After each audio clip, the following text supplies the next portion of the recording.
saja, ya. Kita lanjutkan, ya. Di mana di sini bahwa di manajemen pemasaran, ya, berdasarkan Bapak Kotler dan Armstrong, bisa jadi harus menganalisis seorang marketing itu harus bisa merencanakan, harus bisa mengimplementasikan, mengendalikan, ya, merancang program-program, menciptakan program-program, membangun program dan memelihara, ya. Jadi kalau sudah terjadinya misalnya di sini pertukaran, ya, pendistribusian atau penjualan, tentunya ini yang menguntungkan untuk siapa? Yang tentunya untuk perusahaan, ya. Jadi seorang marketing ini adalah ujung tombak dari suatu perusahaan, ya. Jadi seorang marketing dalam marketing bagaimana, ya. Nah, ini seorang marketing yang merupakan orang yang betul-betul yang pertama sekali, ya, tentara lah, ya, saya bilang tentara. Tentara dalam arti kata apa? Yang maju pertama sekali, ya. Kalau tanpa adanya seorang marketing, suatu perusahaan itu atau suatu organisasi dia tidak akan bisa maju. Karena seorang marketing inilah dia yang bisa merencanakan dan dia juga bisa melihat berapa persen, ya, tentunya kenaikan, ya. Tentunya kamu juga nanti di sini, ya, harus dalam arti kata apa, harus bisa mencapai target. Jadi dalam arti kata seorang marketing ini sendiri dia memberikan penjualan kepada salesman yang bagaimana, tentunya, ya, tentunya di sini, ya, kalau misalnya dalam tahun ke tahun, taruh, ya, kalau di apotek kamu misalnya bekerja di apotek kamu pasti dikasih target tuh, ya. Ada nggak apoteknya nggak ada target? Rumah sakit ada targetnya tidak? Oke, ya, silakan.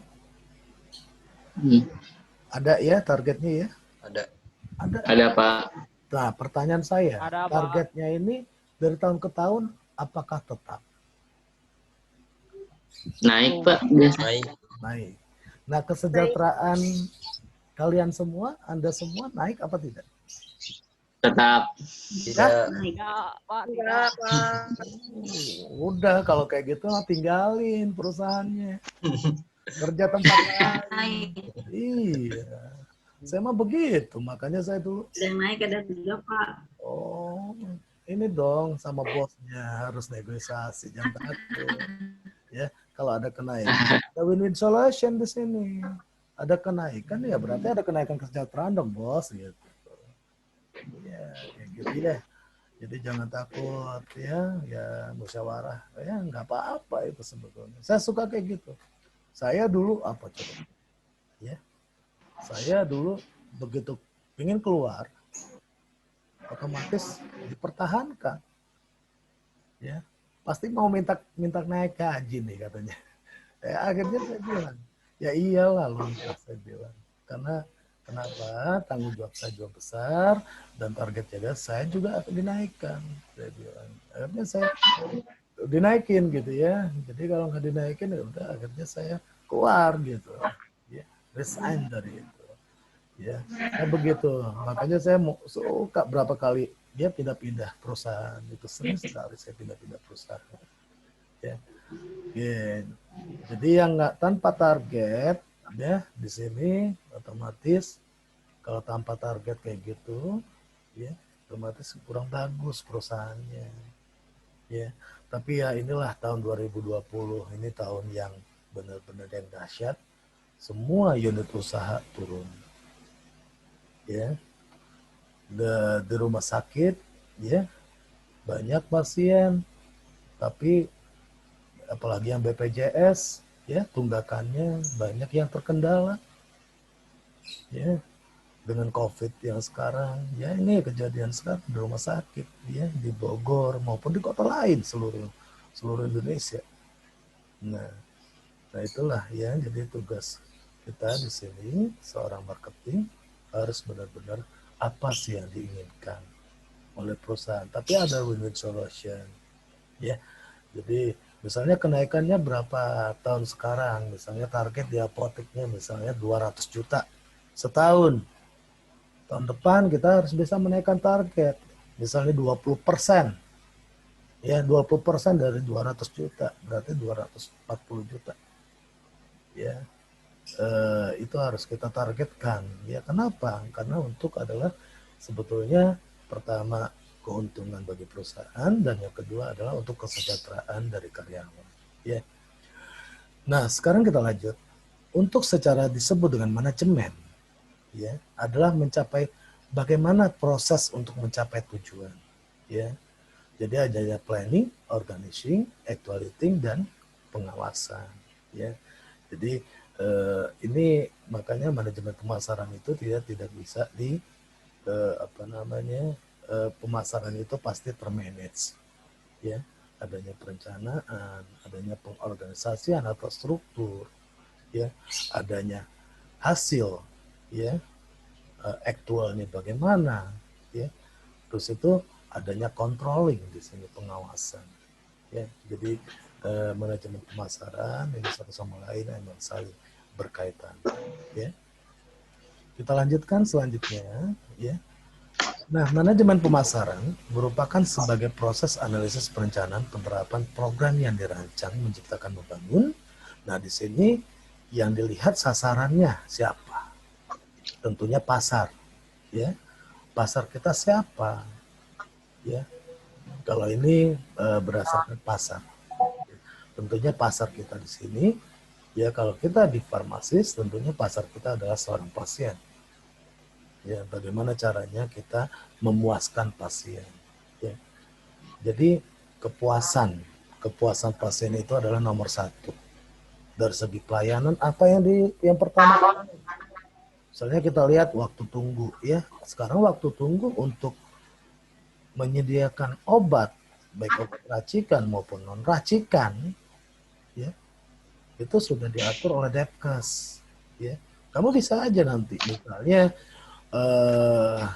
melihat karya tulis, kamu menulis nanti, ya, setelah kuliah, kamu bisa misalnya KTI, ya, karya tulis ilmiah kamu, menganalisa waktu tunggu resep racikan dan non racikan misalnya di apotek apa atau di rumah sakit mana. Itu sudah bisa jadi suatu penelitian, ya. Jadi yang sesuai dengan Depkes. Apakah sesuai tidak? Nah, ini memberikan masukan, ya. Jadi pasar kita itu adalah pasien, bagaimana caranya, ya, supaya pasien itu puas. Kalau pasien itu puas, otomatis organisasi akan diuntungkan atau perusahaan itu akan diuntungkan. Ya, jadi tentunya di sini kesimpulannya adalah manajemen pemasaran merupakan sebagai kegiatan yang direncanakan dan diorganisasikan yang meliputi pendistribusian barang. Ya, jadi barang itu distribusi, melakukan penetapan harga, pengawasan, ya. Terus itu juga untuk mendapatkan tempat di pasar, ya. Jadi tentunya kita itu, ya, dikenal, ya, di pasar, ya. Apotek, apotek itu mah, ya, baik sekali pelayanannya, harganya lebih efisien, murah, ya. Nah, itu caranya, ya. Kita juga di sini seorang farmasis kita dituntut sebagai seorang marketing atau marketer atau pemasaran, ya. Oke, selanjutnya kita lihat pemasaran, ya. Apa saja yang masuk ke dalam konsep pemasaran? Pertama adalah kebutuhan, keinginan, permintaan, produksi, utilities, nilai dan kepuasan, pertukaran transaksi, adanya hubungan pasar, pemasaran dan pasar. Ya, kita lihat kebutuhan. Kebutuhan itu adalah suatu keadaan dirasakan ketiadaan kepuasan dasar tertentu. Jadi kebutuhan tidak diciptakan oleh masyarakat, jadi kebutuhan merupakan hakikat biologis. Contohnya apa? Ya, kebutuhan makanan, ya, pakaian, ya, harga diri, hak milik. Kebutuhan kalau untuk pasien apa? Kebutuhan tentang kebutuhan ingin obat. Yang diinginkan, obat. ya, tentunya kepuasan. Kepuasan itu dilihat obatnya itu yang bagaimana. Kalau di kita berarti harus efektif dan efisien. Nah, permintaan obatnya bagaimana? Kita lihat. Nah, tentunya permintaan produknya itu harus aman, ya. Aman itu yang bagaimana? Obat itu masih layak digunakan, tidak rusak, ya. Jadi tentunya produk-produk tersebut tersedia, ya, di dalam permintaan. Jangan sampai terjadinya kekosongan, ya.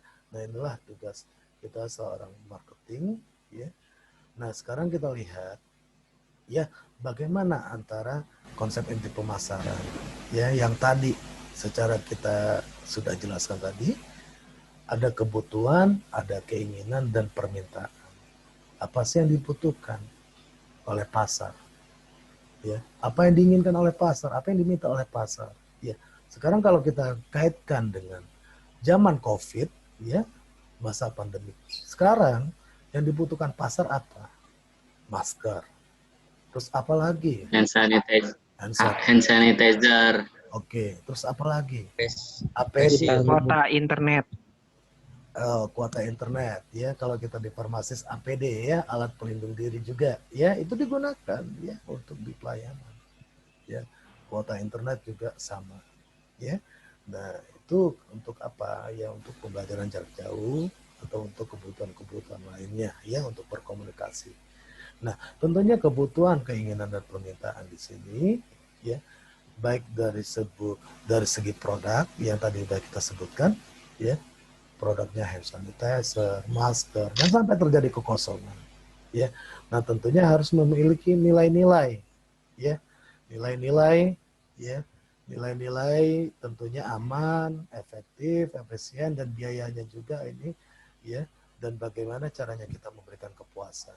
Nah, setelah ini barulah terjadi pertukaran dan transaksi, ya. Bagaimana cara kita melayani customer, melayani pasien. Nah, tentunya setelah kita terjadinya pertukaran atau transaksi, jangan lepaskan itu pasien. Customer itu jangan dilepas, jaga hubungan baik, ya. Harus jaga hubungan baik terus, ya. Kalau seandainya nggak jaga hubungan baik, ya otomatis ya lepas, ya, customer itu, ya, akan kemana-mana. Yang kalau kamu misalnya di apotek, ya, itu coba kamu data pasien-pasien yang betul-betul yang terkena penyakit kronis, itu didata aja, ya. Kalau bisa di apotek itu ada namanya PMR, ya, pasien medical record. Jadi untuk pasien-pasien yang terkena penyakit kronis, ya. Jadi kamu data, ya. Jadi untuk apa? Supaya bisa kita melihat, ya. Kalau di rumah sakit kan rekam medis, ya. Ya, kalau di apotek kita bisa dilihat PMR, ya, pasien medical record. Jadi otomatis kita bisa melihat riwayat dia, penyakitnya dia apa, berobatnya kapan. Baik, ya, supaya pasien itu merasa care, kita itu care, ya, disebut dengan pharmaceutical care itu yang bagaimana? Pelayanan kefarmasian untuk menciptakan kepuasan kepada pasien. Nah, itu yang disebut dengan pharmaceutical care. Ya, jadi kita benar-benar care, ya, melayani di bidang kefarmasian, ya. Nah, setelah adanya hubungan inilah makanya terbentuknya suatu pasar, ya. Jadi, nah, ini konsep inti dari pemasaran. Ya, kalau sudah adanya pasar pasti pembeli banyak, ya, akan bertambah. Nah, sekarang kita lanjut ke produk. Produk yang bagaimana? Tentunya adalah produk yang ditawarkan yang bisa memuaskan suatu kebutuhan dan keinginan, ya. Jadi ada 3 jenis produk, ada dari fisik, jasa, dan gagasan. Kalau kita di bidang farmasi, ada produk kita itu ada 2. Produk kita ada 2, yang mana? Yang berwujud sama yang tidak berwujud. Nah, ini nih kalau kita di pelayanan.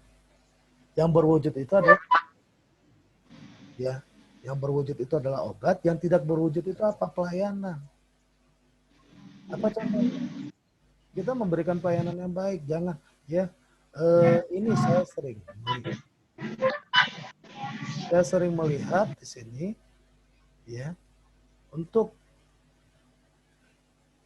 apotek di sini banyak sekali yang mentang-mentang apoteknya ramai, bahkan tidak memperhatikan bahwa pasien itu betul-betul kita layani yang secara baik dan prima.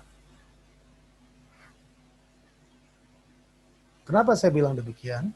Ya, karena apoteknya terlalu ramai. Kadang beli obat, ya pasien datang, apa Bu, apa Pak? Lah, saya bilang, kok pelayanannya begini ya, gitu. Ya, kadang ini yang salah. Nah, itu pelayanan yang tidak berwujud ya, yang saya bilang. Pelayanan tidak berwujud itu yang begitu. Pagi Pak, pagi Bu, perlu apa? Sakit apa ditanyakan, sudah berobat apa saja, minum obat apa saja. Begitu ya. Jadi sekarang banyak apotek itu kayak jualan warung saya bilang. Ya, makanya ada saya kadang sangat sedih ya melihat apotek-apotek yang di Bogor. Ya. Jadi kita itu begitu, saya sering kok ya ke belanja ke apotek, ya beli obat ke apotek. Saya nggak mau, saya kadang pakai motor, ya, pakai celana pendek, ya tidak mencirikan saya siapa, gitu ya. Saya sering ya. Jadi pelayanannya demikian gitu loh. Ya, jadi makanya di sini ya, kadang saya sedih gitu ngelihatnya. Ya, ada itu di apotek saya lihat, ya.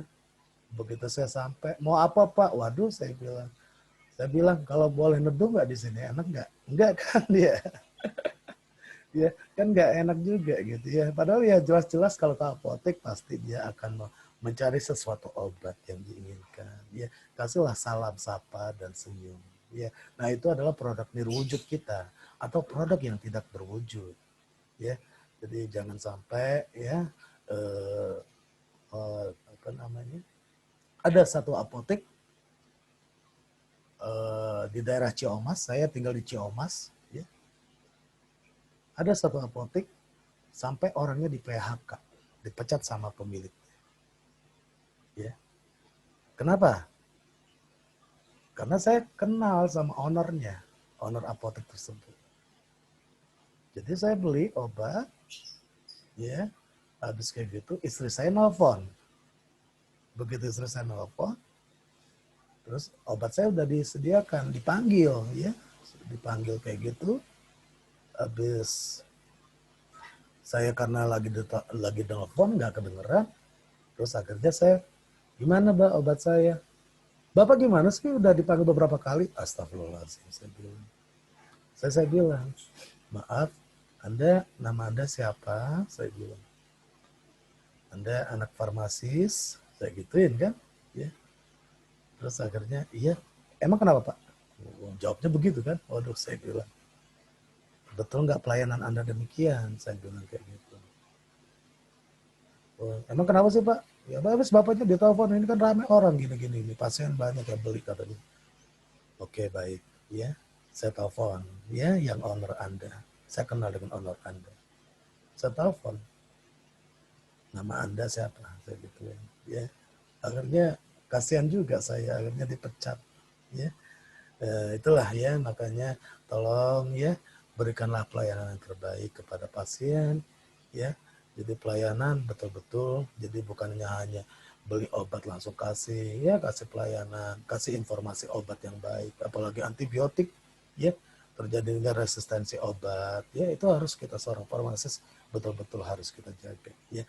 Nah itu selain fisik ada jasa, ya jasa kita bagaimana dan gagasan atau ide. Nah ini ya tentunya produk ya kita di farmasi, ya. Jadi produk kita itu ada yang berbentuk fisik, ada yang tidak berbentuk fisik.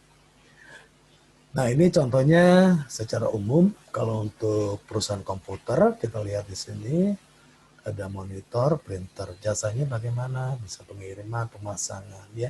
Kalau kita juga sama sekarang zaman COVID ini, ya kita bisa jasanya pengiriman, ya dengan menggunakan online, ya sekarang ini. Tapi harus betul-betul resepnya betul asli, nanti di screening dulu, baru kita bisa mendistribusikan. Ya. Nah untuk gagasannya apa? Ya, tentunya obat tersebut yang mana obat paten yang lebih bagus, kita beri alasan ya obat ini yang lebih baik, kenapa? Dan kita harus tahu product knowledge dari suatu obat. Ya. Nah selain produk, kita masuk ke nilai dan biaya. Oke. Seorang marketing harus mengetahui nilai. Ya. Nilai itu yang bagaimana? Nilai kemampuan produk untuk memuaskan kebutuhannya. Ya tadi udah saya jelaskan kalau kita di farmasis harus obat itu betul-betul aman. Ya, jadi jangan sampai orang keracunan obat karena expired date. Nah ini yang lebih berbahaya. Yang digantung apotekernya. Ya, bukan TTK yang digantung. Ya, apotekernya gitu. Nah, caranya bagaimana? Nah, ini contoh ya.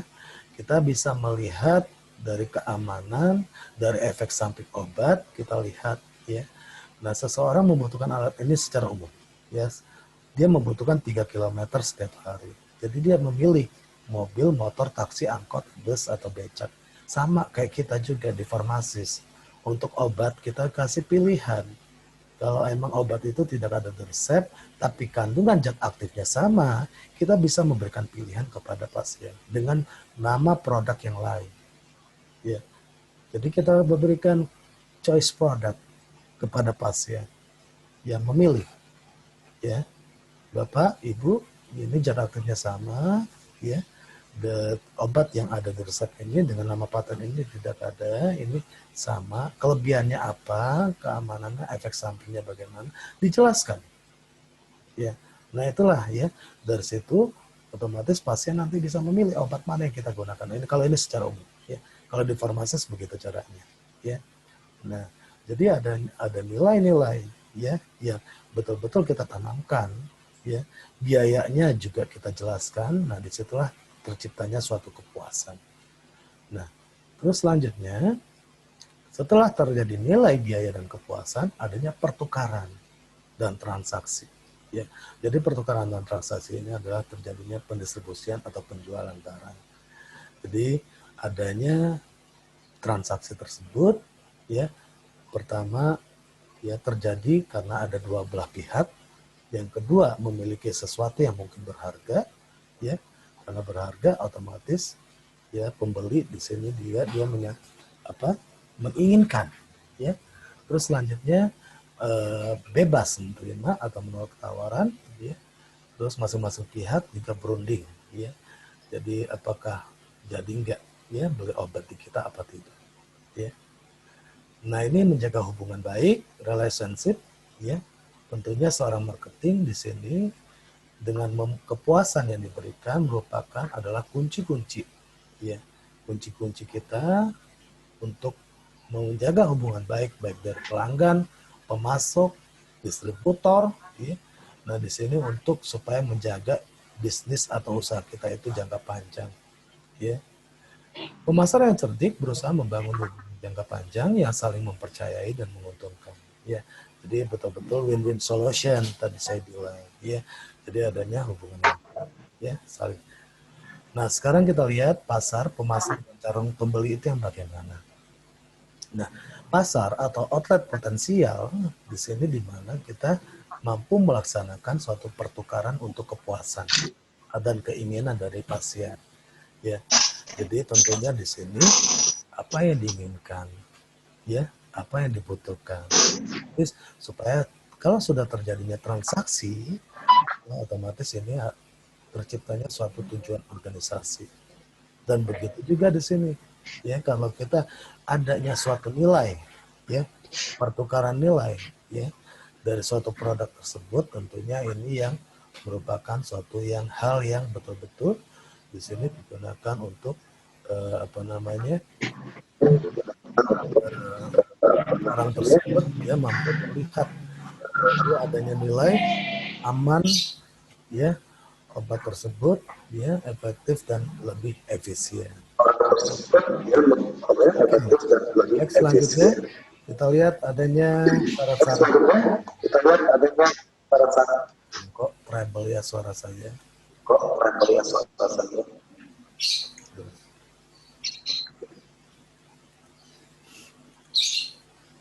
Oke, kita lanjut. Pasar itu syarat-syaratnya ada apa saja? Pertama kita lihat ada sekelompok individu, ya. Pertama individu itu ada pasar konsumen, ya. Terus selanjutnya ada pasar industri, pasar perantara, pasar pemerintah maupun pasar global. Sekarang kita lihat pasar konsumen individu. Otomatis ini adalah apotek, ya, pelayanan-pelayanan di bidang kefarmasian, ada apotek, ada klinik, ada rumah sakit, ya, ada puskesmas, ya. Nah, itu yang disebut dengan pasar konsumen kalau kita di farmasi. Nah, kalau di organisasi adanya pasar industri. Nah, ini adalah industri farmasi, ya. Terus adanya pasar perantara. Pasar perantara ini siapa? Adalah distributor, ya. Pasar pemerintah ini adalah Dinkes, Dinas Kesehatan, ya. Untuk apa Dinkes melakukan pasar? Untuk RSUD dan puskesmas yang ada di kabupaten maupun di kota Madia. Kalau pasar global, ini adalah pasar untuk seluruh negara, ya, bagaimana cara mengimpor suatu obat, ya. Nah, kita sendiri pasar global yang paling banyak itu adalah mengimpor bahan baku obat, ya. Hampir 95% bahan baku obat itu adalah impor dari luar negeri, ya. Jadi ini macam-macam pasar, ya, baik dari individu dan organisasi atau perusahaan, ya. Kita lanjut selanjutnya. Pasar itu tentunya ada kebutuhan dan keinginan, ya.